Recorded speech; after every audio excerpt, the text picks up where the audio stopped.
Em nhớ anh, nhớ tất cả những hồi ức.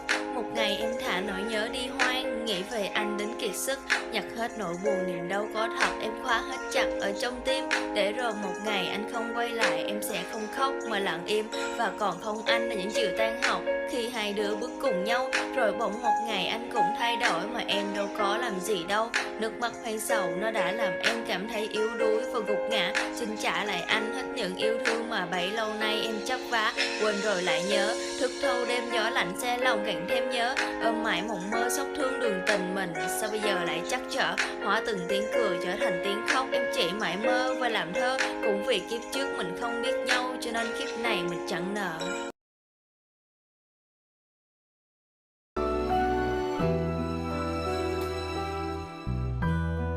Anh chỉ coi tình yêu này như là một mảnh giấy thôi, đã chạm mơ qua nhiều lần, không thể lành lại được nữa rồi.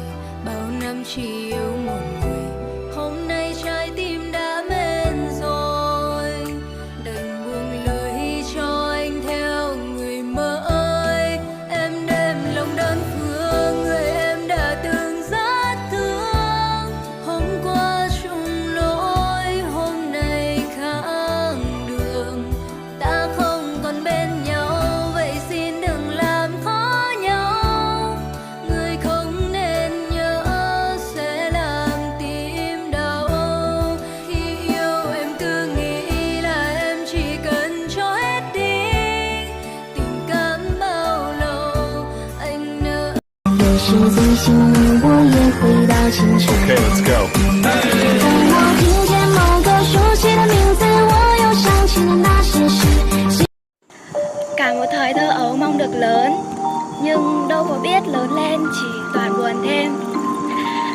Khi còn nhỏ, ta nhìn thấy người lớn có cuộc sống tự do, sao mà thích. Lúc ấy, ta chỉ mong được trưởng thành, được lớn lên.